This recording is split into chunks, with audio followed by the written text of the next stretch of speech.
फसह के पर्व में सारे जो मर्द थे यहूदी, उन लोग को यरूशलेम में आना अनिवार्य था और वहाँ पे पर्व मनाए। अगर वो थोड़े दूरी पे रहते थे तब भी वो जब जब आ सकते थे वो आते हैं, और अगर वो दूसरे देश में रहते हैं तो वह उसी देश में मनाते हैं। लेकिन हर साल फसह के पर्व में जब वो भोज करते हैं तो वो लोग आखिरी में बोलते हैं अगला साल फसह हम यरूशलेम में मनाएंगे।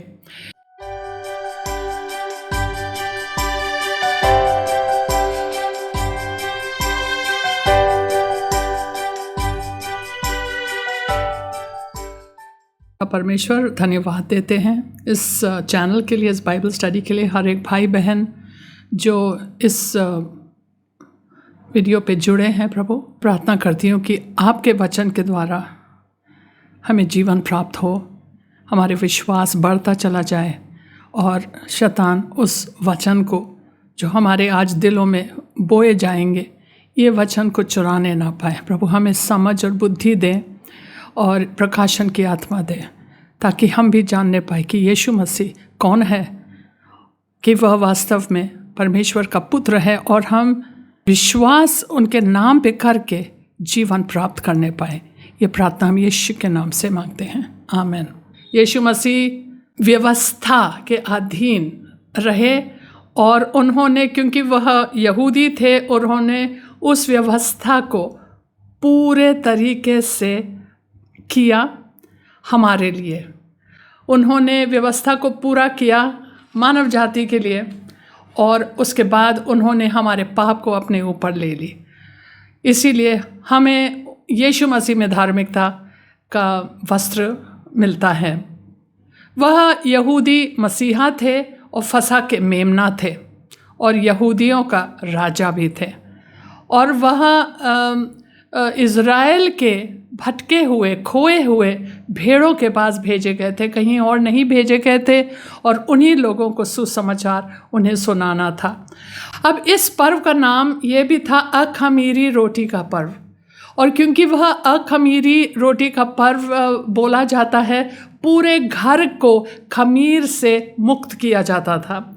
खमीर जो कि रोटी बनाने में इस्तेमाल होता है, यह सप्ताह खमीर का इस्तेमाल नहीं हो सकता था, इसीलिए ये पूरा सप्ताह को अखमीरी रोटी का पर्व बोला जाता है। यीशु मसीह बराबर जब से वो छोटे थे, हम लोग ने देखा है कि जब से वो 12 वर्ष के थे, वह फसह का पर्व मनाने के लिए अपने माता पिता के साथ यरूशलेम को जाते थे। लेकिन यह पहली बार है जो हम पढ़ेंगे अभी यूहन्ना के 2 अध्याय में, कि वह नबी, याजक और राजा के रूप धारण करके वहाँ गए हैं।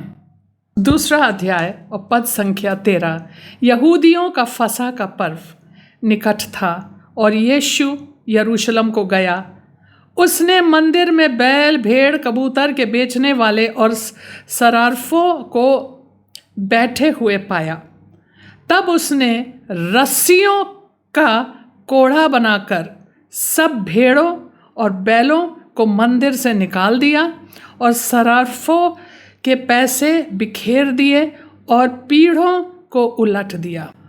पहले पतरस का 4 अध्याय और पद संख्या 17 में ऐसा लिखा है कि क्योंकि वह समय आ पहुंचा है कि पहले परमेश्वर के लोगों का न्याय किया जाए, और जबकि न्याय का आरंभ हम ही से होगा तो उनका क्या अंत होगा जो परमेश्वर के सुसमाचार को नहीं मानते। तो यह पतरस ने लिखा कि समय आ गया है कि परमेश्वर के लोग, परमेश्वर के घराने में ही न्याय शुरू किया जाए। और ये तो कलीसिया के लिए ज़रूर बोला गया है, लेकिन यहाँ पर भी इस वचन को लागू किया जा सकता है कि यह समय आ गया था कि जो अपवित्र काम, जो गंदे काम, जो दुष्टता मंदिर में चल रहा था, वो सारी चीज़ों को उसके ऊपर उनके न्याय पड़े, परमेश्वर की न्याय पड़े। फसह का समय ऐसा समय था जब हजारों लोग सब यरूशलेम में आते थे। वो लोग वहाँ आते थे अपने काम करने के लिए, अपना व्यवसाय करने के लिए, क्योंकि यह वो समय था जब लोग यरूशलेम आते थे तो उन लोग को अपना जो मंदिर का कर देना था वो मंदिर का कर भी देते थे और एक जानवर, एक मेमने का बलिदान भी चढ़ाते थे अपने परिवार के लिए। लेकिन इस बलिदान के लिए जो जानवर आता था वो परखा जाता था। और इस अखमीरी रोटी का जो पर्व है, इसमें जैसे मैंने आपको कहा कि इस समय हर एक यहूदी अपने घर में छानबीन करके एक तिनका भी खमीर नहीं छोड़ सकते थे। बड़े सफाई के साथ उन लोग अपने घर को खमीर से मुक्त कर देते थे। खमीर का अर्थ गंदे चीज़ों से, गंदी आदतों से, पुरानी आदतों से, जो कि परमेश्वर को महिमा नहीं देता है, उसको खमीर माना जाएगा, दुष्टता से। और यह वह समय बड़ा उचित समय था कि यीशु मसीह अपने घर में जाए, जो कि पिता का घर, उन्हीं का घर था, परमेश्वर का पुत्र है, तो वह अपने इस मंदिर में जाने का उनके मन में यह बात आई। और जब वो मंदिर में गया, वो इस मकसद से गया कि मैं अपने घर को साफ करूँगा, इसमें जितना खमीर है आज मैं इसको निकाल के रहूँगा। उनके अंदर अपने पिता के घर के लिए धुन चढ़ा हुआ था। और उन्होंने जब देखा कि यहाँ पे दुनियादारी के सारे व्यवसाय और पैसा कमाने का काम और ये सारे क्या कहते हैं, पवित्र चीज़ को अपवित्र चीज़ को मिलाया जा रहा है, जैसे उसमें कोई अंतर नहीं है। जब उन्होंने ये सब देखा, वह बहुत ही क्रोधित हुए। वहाँ पे इस समय जब यीशु मसीह ने इस मंदिर को शुद्ध किया, साफ किया, इस समय करीबन 1.25 लाख लोग, कहते हैं 1.25 लाख लोग मंदिर में थे। यीशु मसीह क्या वहाँ चल रहा था कि यीशु मसीह क्रोधित हो गए। यह वह समय था जब लोग आते थे यरूशलेम, तो उन लोग को अपना मंदिर का कर, जैसे मैंने आपको बताया, देना पड़ता था। लेकिन मंदिर का कर जो है मंदिर की मुद्रा में दिया जाता था, उसमें ज़्यादा चांदी की मात्रा थी। और जो लोग दूर दूर से आते थे, मतलब रोमियो साम्राज्य के अलग अलग भिन्न भिन्न कोने से आते थे, वो लोग अपना अपना विदेशी मुद्रा लेके आते थे। वह चीज़, वह पैसा, मंदिर की मुद्रा अलग था, तो उन लोग को अपना पैसा दे के उसका एक्सचेंज करना था। वो अपना पैसा देते थे और जो मंदिर का मुद्रा, जो कि जैसे मैंने कहा उसमें ज़्यादा चांदी की मात्रा थी, उसको बोलते हैं टायरियन शेकल, टायर देश का पैसा। यह जो पैसा आता था, उन लोग को अपना पैसा दे के उस चीज़ को बदले में लेना होता था। और ये लोग जो पैसा देते थे, उसको मंदिर का जो पैसा देते थे, वो लोग बड़ा पैसा कमाते थे। यानी यहाँ मैंने भारत में भी देखा है, मतलब कि बाज़ारों में, कि अगर कोई, जैसे बहुत से लोग चाहते हैं कि दुल्हा के लिए माला बनाया जाए, तो उन लोग नए नए 5 का नोट चाहते हैं या 10 का नोट चाहते हैं, तो उन लोग अपना जैसे 1,000 रुपया दे दिया, तो उन लोग को 1,000 रुपया नहीं मिलेगा, उन लोग को 900 रुपया मिलेगा। तो 100 रुपये उस आदमी ने बना लिया है जिसने पैसे को एक्सचेंज में दिया, कि मैं तुम्हें वह मुद्रा दे रहा हूँ, वो नोटें दे रहा हूँ जो तुम्हें चाहिए, और तुम्हें हमें पैसा देना होगा उसके लिए। तो यहाँ के लोग भी बहुत पैसा बनाते थे इस मंदिर के कर के लिए। साथ साथ में उन लोग को जानवर भी लाना पड़ता था। इस बलिदान को चढ़ाने के लिए उन लोग को जानवर भी लाना पड़ता था। और ये जो जानवर है वो परखा जाएगा। अगर उन लोग को पैसा बनाना है, ठीक है, तो जब उन लोग जानवर लेके आते थे, तो वो वहाँ के जो याजक थे उस जानवर को परख के कहेंगे, नहीं, इसका कान कटा है, इसका ये खराबी है, इस पे यहाँ धब्बा है, इस पे यहाँ पे कुछ प्रॉब्लम है, ये इसके टांग में ये कोई नुक्स है। और उन लोग नहीं लेते थे, कि वह चाहते थे कि तुम हम लोग से खरीदो ताकि हम पैसे बनाएं। और यह सब दुष्टता मंदिर के अंदर चल रहा था। साथ साथ में जो लोग, जैसे मैंने कहा, दूर दूर से आते थे, रोमियो साम्राज्य के दूर दूर से आते थे, तो इतने दूर से एक जानवर लेके थोड़ी आएंगे। और अगर जानवर लेके आएंगे तो जब तक वो लेके आएंगे इतनी दूरी से, और फिर यहाँ पे जब मंदिर में परखा जाएगा, वो लोग कहेंगे ये जानवर ठीक नहीं है, फिर अपना जानवर वापस लेके जाओ। सो इससे अच्छा उन लोग कहते थे यहीं से खरीदते हैं। इन लोग को इजाज़त कौन दे रहा है? आखिर ये मंदिर है, मंदिर का इंचार्ज कौन है? महायाजक। मोटी कटौती किसको मिल रहा है? महायाजक को। जब तक वह इजाज़त नहीं देगा, वह मंजूर नहीं रहेगा, तो ये लोग कैसे वहाँ पे सब लेन देन कर रहे हैं? उनके आँखों के सामने कैसे ये सब लेन देन कर सकते हैं? जब वह अलाउ नहीं करेगा, वह इजाज़त नहीं देगा, तो वह इजाज़त देता था लेकिन उसको बहुत सारा पैसा उनको भी मिलता था। तो लोग सब पैसे कमा रहे थे ऊपर से लेके नीचे। ऐसे लग रहा है जैसे कि कोई गवर्नमेंट ऑफिस में काम चल रहा है। हेरोदियस ने ये मंदिर बनाया जो कि यीशु मसीह के आने से 19 साल पहले से शुरू हुआ था, उसका रेनोवेशन या उसका दोबारा बनाना। और उन्होंने जो है एक बरामदा बनाया, उस बरामदे में जानवर बेचे जाते थे और सिक्के का लेन देन होता था। ये वहाँ का बाजार था मंदिर के बाहर। और आज भी अगर आप कोई भी तीर्थ यात्रा के स्थान पे जाएंगे, अगर ईसाई जगह जहाँ विश्वासी नहीं लेकिन ईसाई लोग जाते हैं, वहाँ पे इतने चीज़ें बेची जाती हैं, वो बाजार, चर्च से ज़्यादा तो बाजार चलता है। वह जो महायाजक था, उसका जो बेटा था, उनके बेटे जो थे वो लोग बड़े लोभी थे और महायाजक भी लोभी थे। और वह लोग इतना बाजार बनाते थे फसह के पर्व के समय कि वो जो बरामदा था उसको तो जो हेरोदियस ने बनाया, उसके अलावा वह अन्य जातियों के दरबार में भी सारे दुकानें लगे पड़े थे। और वहाँ पे लोग पैसा चेंज कर रहे हैं और जानवर बेच रहे हैं। अगर एक जानवर का दाम 10 दिनार है तो हो सकता है उन लोग 20 दिनार ले लें, क्योंकि ये जानवर बिल्कुल शुद्ध है, ये जानवर बिल्कुल जायज़ है, ये जानवर बिल्कुल ये परखा जाएगा तो आपको मतलब उन लोग स्वीकार कर लेंगे, तो पैसा भी ज़्यादा लेते थे। ये सारी चीज़ें चल रही थी।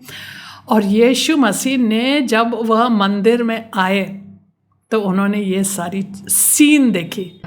यहाँ हम देखते हैं यीशु मसीह ने देखा कि ये लोग क्या कर रहे हैं, तो बहुत ऊंची आवाज़ में उन्होंने कहा, लिखा है मेरा घर एक प्रार्थना का घर, सारे राष्ट्रों के लिए एक प्रार्थना का घर कहलाया जाएगा, लेकिन तुमने इसको एक डाकुओं का खो बना दिया है। यीशु मसीह बहुत क्रोधित हुए। और बताइए, ये जो रस्सियां वहां पड़ी थी वो सब जानवरों को लेके अंदर लेके आने के लिए वो रखा जाता था। वो रस्सी जानवरों को मतलब बरामदे में लेके आने के लिए, बाजार में लाने के लिए। और कबूतर भी बेचते थे, मतलब पिंजड़े में डाले जाते थे। पिंजड़े को सब फेंक दिया उन्होंने। और जो पैसे का लेन देन कर रहे थे उनके मेजों को उलट दी, सारा पैसा बिखरा पड़ा था जमीन पे। तो उन्होंने वो रस्सी ली और कोड़ा बनाया और उसी से सबको हाँकने लगा वहाँ से। तो क्या यहाँ पे लिखा है कि तब उसने रस्सियों का कोड़ा बनाकर सब भेड़ों और बैलों को मंदिर से निकाल दिया और सराफों के पैसे बिखेर दिए और पीड़ों को उलट दिया और कबूतर बेचने वालों से कहा, इन्हें यहाँ से ले जाओ, मेरे पिता के घर को व्यापार का घर मत बनाओ। यहाँ बेचने का काम नहीं होना चाहिए मेरे घर में। आज के दिन में भी हम लोग बहुत देखते हैं, बहुत सारे लोग, किसी का नाम नहीं लेना चाहती हूँ, ना किसी के बारे में मैं ज़्यादा कुछ बोलना चाहती हूँ, लेकिन हमने देखा है कि यीशु मसीह, मैंने देखा है कि यीशु मसीह के नाम में लोग चमत्कार बेच रहे हैं। अगर आप हमें इतने पैसे देंगे तो मैं तुम्हारे लिए हाथ रख के प्रार्थना करूंगा। अगर आप हमें पैसे नहीं देंगे तो मैं दूर से प्रार्थना कर। लेकिन यहाँ पे बिजनेस चल रहा है, तेल बेचा जा रहा है, बोला जा रहा है ये कपड़ा खरीदो, ये कपड़ा रखो, ये तेल खरीदो, अपने ऊपर लगाओ। ये खरीदने और बेचने वाली चीज़ नहीं है, लेकिन यीशु के नाम में चमत्कार बेचे जा रहे हैं। पैसे दो, मुझे पैसे दो, तुम चंगे हो जाओगे। मैं प्रार्थना करूँगा तू चंगा हो जाएगा। ये तो व्यापार हुआ ना। और यहाँ पे लिखा है तब उसके चेलों को स्मरण आया कि लिखा है तेरे घर की धुन मुझे खा जाएगी। यहाँ एक भजन संहिता है 69 के 9 पद। और फिर ये लिखा है कि इस पर यहूदियों ने उससे कहा, ओके, यीशु के अंदर परमेश्वर के घर, अपने पिता के घर को शुद्ध करने का उसके अंदर उत्साह भर गया, क्रोध में आया और उत्साहित हुआ।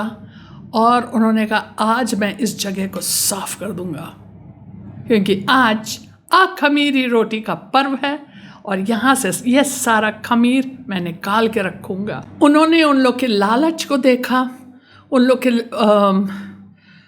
चोरी को देखा, उन लोग की चालाकी देखा, और उन्होंने अपवित्र चीज़ों को देखा, जैसे विदेशी सिक्के जो मंदिर में होना ही नहीं चाहिए, और वो भी पवित्र स्थान में, क्योंकि जो अन्य जाति का जो दरबार था वो पवित्र स्थान में गिना जाएगा। इसीलिए उन्होंने कहा सब लेके जाओ, यहाँ से लेके जाओ, मेरे पिता का घर को तुमने डाकुओं का खो बना दिया है, लेकिन इस सब चीज़ों को ले के जाओ। फिर जो महायाजक थे, क्योंकि उन्हीं लोगों के ऊपर पड़ रहा था, तो फिर वो लोग पैसे कहाँ से कमाएंगे? उनको पैसे चाहिए ना, उनको, उनके बेटों को, सब लालची और लोभी लोग थे, उन लोगों को पैसे चाहिए। तो उन लोगों ने कहा, पद संख्या 18, इस पर यहूदियों ने उससे कहा तू जो यह करता है तो हमें कौन सा चिन्ह दिखाता है? यीशु ने उनको उत्तर, वो लोग चिन्ह मांग रहे हैं, तुम हो कौन कि तुमने यहाँ आके ऐसे कर दिया? हमारे बाजार को तोड़ दी, हमारे सारे जो विक्रेता थे उन लोग को भगा दी, हमारे सारे जो सामग्री थी उसको दौड़ा दी यहाँ से, हम लोग क्या करेंगे इधर? तो आप कौन होते हो? कौन सा चिन्ह दिखाओगे? कौन सा चिन्ह दिखाओगे कि हम लोग तुम्हारे इस बात को माने? कौन सा अधिकार है तुम्हें? किसने तुम्हें अधिकार दिया है कि आप ऐसे कर ले? क्योंकि वो लोग अधिकारी थे ना, महायाजक अधिकारी था, याजक लोग अधिकारी थे। तो ये कौन है? उन लोग को विश्वास थोड़ी था कि ये मसीहा है, यीशु मसीह है, परमेश्वर का पुत्र है। वो लोग कहते चिन्ह दिखाओ, तुम कौन हो? पहले उसने कहा कि मेरे बाप के घर को तुमने डाकुओं का खो बना दिया, तुमने इसको एक बाजार बना दी। तो कहते तेरे बाप का घर? ये तेरा बाप कौन है? परमेश्वर का घर। वो कह रहा है मेरा बाप है, तेरा बाप है? वो लोग बहुत चिढ़ जाते थे, उसको कहते थे परमेश्वर की निंदा हो रही है। जो वो कर रहे हैं वो निंदा नहीं है, जो यीशु ने कहा मेरे बाप का घर को तुमने डाकुओं का खो बना दिया या एक बाजार बना दिया, उसको निंदा मान रहे हैं। कैसे तुमने अपने पिता परमेश्वर को अपना बाप बता दिया? सब लोग को पता है कि अपने बाप के घर में हमें अधिकार है। अगर मैं उनके संतान हूँ तो मेरे घर में, मेरे बाप के घर में मुझे अधिकार है। अगर मेरे बाप के जगह पे मैं बोल दूँ, कोई नहीं कह सकता तुम कौन होते हो। उसकी ये अधिकार था, इसलिए उसने कहा मेरे बाप के घर को तुमने बाजार बना दिया। यह याजक और महायाजक मसीहा के बारे में जो भविष्यवाणी दी गई थी आखिरी में, वह उससे भी परिचित थे। तो वह यह जानना चाहते थे यह है कौन। उन लोगों को शक होने लगा, वो पूछना चाहते तुमको किसने भेजा, तुम्हारा अधिकार क्या है बताओ। और वह इस वचन को याद कर रहे होंगे, निश्चित वह इस वचन को याद कर रहे होंगे जिसको वह अच्छे तरीके से जानते थे। और वह आप पाएंगे मलाकी के 3 अध्याय में। पद संख्या 1 से पढ़ेंगे, आप लोग अच्छे से पढ़ सकते हैं बाद में। देखो मैं अपने दूत को भेजता हूँ और वह मार्ग को मेरे आगे सुधारेगा, और प्रभु जिसे तुम ढूंढते हो वह अचानक अपने मंदिर में आ जाएगा। हाँ, वाचा का वह दूत जिसे तुम चाहते हो, सुनो वह आता है। सेनाओं के यहोवा का यही वचन है। परंतु उसके आने के दिन को कौन सह सकेगा, और जब वह दिखाई दे तब कौन खड़ा रह सकेगा। कि वह अचानक से अपने मंदिर में आएगा। और फिर दूसरे पद के आगे पढ़ते हैं, क्योंकि वह सोनार की आग और धोबी के साबुन के समान है। मतलब कि जैसे सोना को आग में जब डाला जाता है तो सारा मिश्रण, सारा मिलावट हट जाता है और केवल सोना ही सोना रह जाता है। और जैसे धोबी का साबुन जिस प्रकार से साफ करता है और हर चीज़ को बिल्कुल शुद्ध और सफ़ेद बना देता है, वह साबुन के समान है। वो आएगा सब चीज़ को शुद्ध करने के लिए, और जैसे सोना शुद्ध होता है वैसे। लिखा है तीसरे पद में, वह रूपे का ताने वाला और शुद्ध करने वाला बनेगा, और लेवियों को शुद्ध करेगा और उनको सोने रूपे के समान निर्मल करेगा। तब वे यहोवा की भेंट धर्म से चढ़ाएंगे। उसको सही करने के लिए आएंगे। यह भविष्यवाणी है यीशु मसीह के बारे में। वो आएगा और सब चीज़ को सही कर देगा, जो भी गंदगी है उसको धो डालेगा। अब यहूदा और यरूशलेम की भेंट यहोवा को ऐसे भाएगी जैसे पहले के दिनों में और प्राचीन काल में भाती थी। तो फिर वो कह रहा है तब सब चीज़ एक बार फिर से सुधर जाएगा। तो उन लोग को पता था, लेकिन उन लोग खुश नहीं थे और उन लोग को अच्छा नहीं लगा, क्योंकि अब पैसे का मामला है ना। जब कोई पैसा कमा रहा है मज़े से, सालों साल से मज़े से, हर फसा के पर्व पे कमाते जाओ कमाते जाओ कमाते जाओ, और सडनली उसके ऊपर रोक लग जाए, बहुत खलता है। अब हम क्या करेंगे, कैसे पैसे कमाएंगे। कि तू क्या चिन्ह दिखाता है। 19 पद में यीशु ने उनको उत्तर दिया, इस मंदिर को ढा दो और मैं इसे 3 दिन में खड़ा कर दूंगा। इस मंदिर को ढा दो। वह सीधे, क्योंकि मंदिर में आए थे यीशु मसीह, उन लोग सीधे सोचे कि इस मंदिर को ढा दो। ये तो 40 साल से ऊपर लगा है इसको बनाने में, क्या बकवास के बातें कर रहे हो। यीशु मसीह को पूछा जा रहा है, सबूत दो, सबूत दो, चिन्ह दिखाओ। यीशु ने कहा इस मंदिर को ढा दो और 3 दिन में मैं उसे खड़ा कर दूंगा। यीशु मसीह इस धरती पे, ये जो भौतिक मंदिर था, अपना नज़र उससे हटा करके अपने शरीर के बारे में बोलने लगा। मैं ही मार्ग हूँ पिता के पास जाने के लिए, मैं ही मार्ग हूँ। तो वो कह रहा था इस मंदिर को ढा दो, इस मंदिर को नष्ट कर दो। बेसिकली उन लोग को कह रहा था हमें मार डालो, मैं तीसरे दिन इस मंदिर को खड़ा कर दूंगा, मैं करूँगा। ऐसे कभी किसी ने ना कहा, और अगर उन लोग ने कहा तो फिर वह मरे रह गए। लेकिन यीशु मसीह ने कहा इस मंदिर को मैं 3 दिन में खड़ा कर दूंगा, और वह अपने शरीर के बारे में बता रहे थे। और उन्होंने कहा, बेसिकली ये बोल रहे थे मंदिर मैं हूँ। और पौलुस भी लिखते हैं पहले कुरिन्थी 6 अध्याय पद संख्या 19 में, क्या तू नहीं जानता कि तेरा शरीर पर पवित्र आत्मा का मंदिर है, क्या जो तुम्हारे अंदर वास करता है, जो परमेश्वर की ओर से है। क्या तू नहीं जानता कि तू अपना है ही नहीं, क्योंकि तुम्हारे लिए दाम चुकाया गया है। इसलिए परमेश्वर को अपने शरीर के द्वारा और अपने आत्मा के द्वारा महिमा दो। नए वाचा में परमेश्वर की आत्मा हमारे अंदर वास करने के लिए आता है, और वह हमारे जो यह मिट्टी का बना हुआ शरीर एक मंदिर बन जाता है, और उसमें एक बहुत बड़ा खजाना होता है हमारे अंदर। लेकिन वो लोग ये सब चीज़, यीशु मसीह ने एक एक चीज़ उन लोग को समझाया नहीं। उन्होंने केवल कहा इस मंदिर को ढा दो और मैं उसको उठा दूंगा। यहूदियों ने कहा इस मंदिर के बनाने में 46 वर्ष लगे हैं और क्या तू उसे 3 दिन में खड़ा कर देगा? क्योंकि वो लोग पूरे तरीके से शारीरिक लोग थे और उनकी बुद्धि बस वहाँ तक सीमित थी। उन लोग अपने शास्त्रों को जरूर जानते थे, लेकिन वह उन लोग की बुद्धि केवल वहाँ तक सीमित थी, शारीरिक चीज़ों से। कहते ये मंदिर तुम 3 दिन में खड़ा कर दोगे, जो कि जिसके लिए 46 साल लग गया है।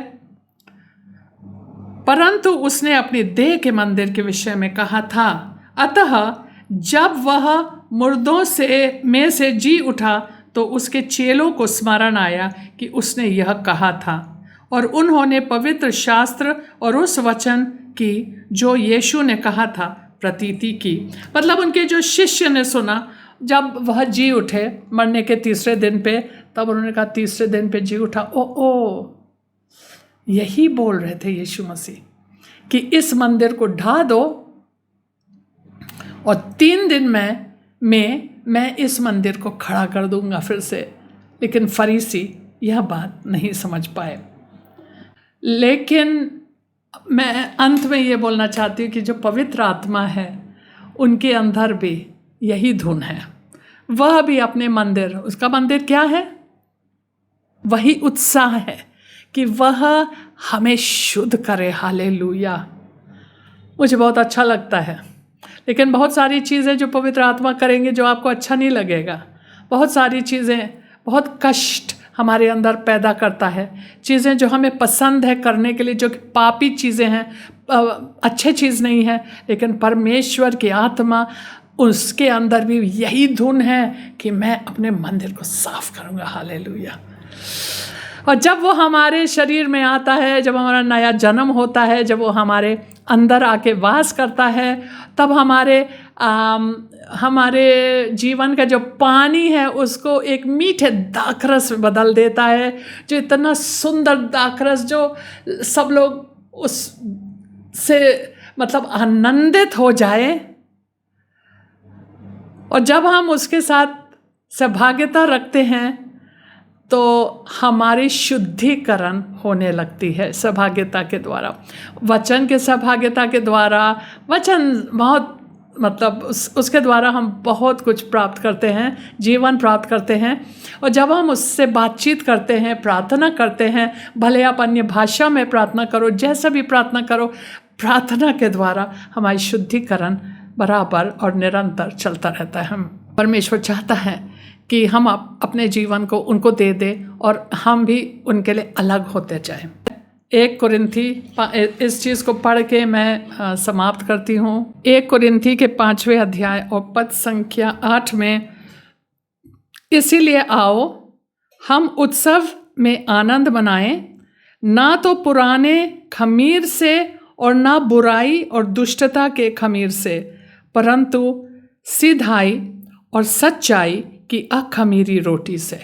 तो यहाँ पे स्पष्ट रूप से बताया जा रहा है कि ये बुराई, दुष्टता के खमीर, ये खमीर को हटा दो अपने जीवन से और सीधाई और सच्चाई की अखमीरी रोटी से इस पर्व को निरंतर मनाते रहें। क्योंकि हमारा जीवन में यीशु मसीह निरंतर है, वो हमको कभी नहीं छोड़ता है। तो हम निरंतर इस अखमीरी रोटी का पर्व मनाते चले जाएं। तो पौलुस कहता है कि जब आपको इतने सारे चीज़ें मिली हैं, अनुग्रह मिली है, इतने सारी आशीष मिली है, तो उस प्रकार से आपका जीवन भी होना चाहिए। आखिरी 2-3 पद पढ़ते हैं। जब वह यरूशलेम में फसह के समय पर्व में था तो बहुतों ने उन चिन्हों को जो वह दिखाता था देखकर उसके नाम पर विश्वास किया।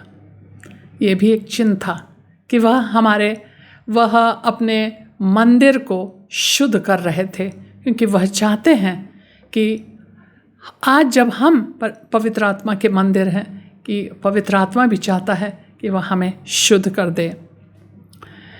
परंतु यीशु ने अपने आप को उनके भरोसे पर नहीं छोड़ा, क्योंकि वह सब को जानता था और उसे आवश्यकता ना थी कि मनुष्य के विषय में कोई गवाही दे, क्योंकि वह आप ही जानता था कि मनुष्य के मन में क्या है। बहुत लोगों ने उनके कामों को देख करके विश्वास किया, लेकिन यीशु मसीह हर इंसान को जानता है, तो उनकी गवाही से वो ज़्यादा प्रभावित नहीं थे।